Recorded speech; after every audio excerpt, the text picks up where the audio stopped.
Hello, hi. I hope all of you are doing well. I am Dr. Ashish Sharma from Family Dental Clinic. You have been knowing me for such a long time now, and we have been getting very good response. We are getting some queries, some questions. आप लोग हम लोग से questions पूछते हो teeth के related.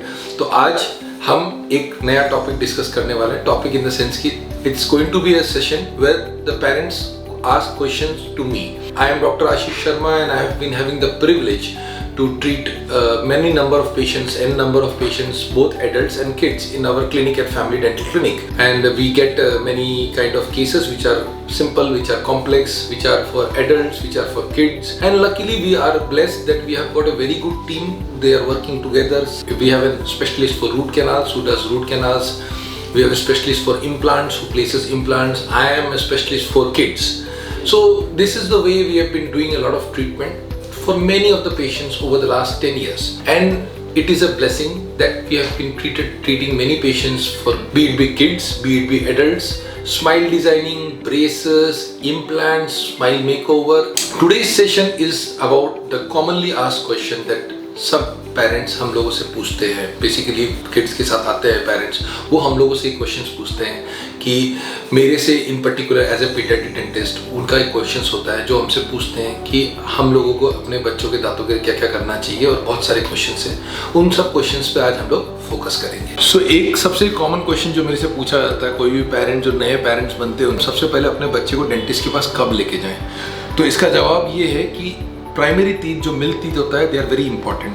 तो आपके बच्चे का फर्स्ट डेंटल विजिट तब होना चाहिए जब उसके फर्स्ट टीथ इरप्ट होते हैं. First teeth erupt around the month of 6 to 7 या 8 मंथ्स के अंदर वो इरप्ट हो जाता है. That is the first time that you should visit a dentist. Second question जो कि पूछा जाता है कि is thumb sucking a real problem. आपने बहुत सारे बच्चों को देखा होगा वो अंगूठा चूसते हैं, तो ये एक प्रॉब्लम है क्या? बेसिकली थंब सकिंग में प्रॉब्लम क्या है कि एक नेचुरल रिफ्लेक्स है जो हर बच्चा अपने initial stage of life, first year, second year या फिर 10 मंथ्स to 12 मंथ्स के तक थंब सकिंग करने की कोशिश करता है.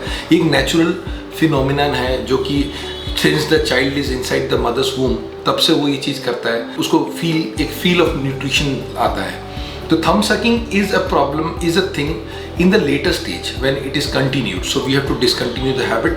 So what are the problems that can happen when thumb sucking? The first problem that can happen is that the teeth can become irregular, the teeth can go out. Second problem is that there can be speech disorder also, and of course thumb sucking is not a good habit for the general health of the child also, because the child may end up and taking a lot of bacteria inside his body, which is not good for his general health. The third question which parents ask me very regularly is that whether हमें अपने बच्चों को कब और कैसे brush करना है. Very important question कि फर्स्ट टाइम ब्रश कब करना है, कब से ब्रशिंग स्टार्ट करना है, और हम लोगों को कैसे ब्रश कराना अपने बच्चों को. सो उसका जवाब ये है कि जब पहला टूथ इरप्ट हो जाता है, that is around 6 to 7 months, तब आप अपने बच्चों के दांत को क्लीन कर सकते हैं. अगर टूथ इरप्ट नहीं होता है तो आफ्टर फीडिंग उनको आप कोई गॉस पीस या किसी चीज़ से बच्चों के दांतों को क्लीन कर सकते हैं, गम पेड्स को. फर्स्ट टूथ इरप्ट होने के बाद आप वापस गॉस पीस वाटर में डिप करके यूज़ कर सकते हैं. फर्स्ट टूथ इरप्ट होने के बाद आजकल फर्स्ट ईयर के बाद आप फिंगर ब्रश यूज़ कर सकते हैं. आप अपने फिंगर में ब्रश लगा करके बच्चे के दांत को क्लीन कर सकते हैं.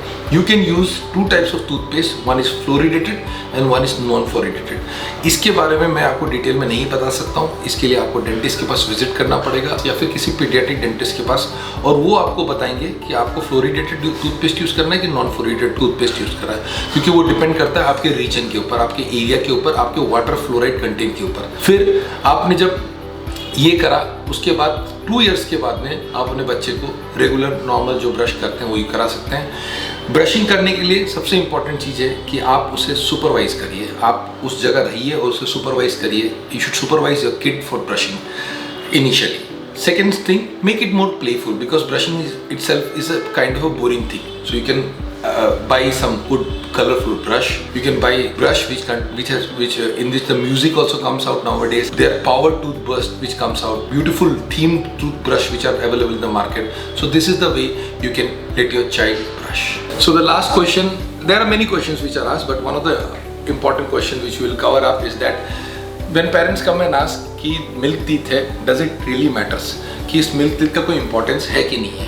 ये तो दूध के दांत ही तो झड़ जाएंगे, तो आपको ट्रीटमेंट करना है कि नहीं करना है, बट ऐसा गलत है। आपके मिल्क के टीथ, आपके बच्चों के मिल्क के teeth is as important as your permanent teeth. हालांकि वो गिर जाते हैं but they have some important role to play. The most important role is that it acts as a natural space maintainer. आपके जो परमानेंट टीथ आ रहे हैं, बच्चों के जो परमानेंट टीथ आ रहे हैं, उनके लिए एक स्पेस को मेंटेन करने का काम करता है ये milk teeth. Second thing, food. It's a time when the child needs a lot of nutrition. When the child is growing in his growing stage, say from 1 year, from the birth till 14-16 years, the child needs a lot of nutrition. So अगर उनके teeth proper नहीं है, उनके दांत टूट चुके हैं, उनके दांतों में दर्द है, उनके दांतों में cavities है, वो चबा नहीं पा रहे हैं ठीक से, so that affects the nutrition of the child. So it is very important for chewing. Third thing, speech. There are many words and many letters which we speak. It's controlled by our teeth. When the tongue comes in contact with the teeth and this happens. So if the teeth are not there, then it is not possible for the child to speak few words or letters. Fourth thing, the confidence of the child. Tooth are broken, it doesn't look good, the child tends not to smile. So इन सब चीज़ों के लिए milk teeth is very important. So keep that in mind and always visit your pediatric dentist with your kid. Thank you so much.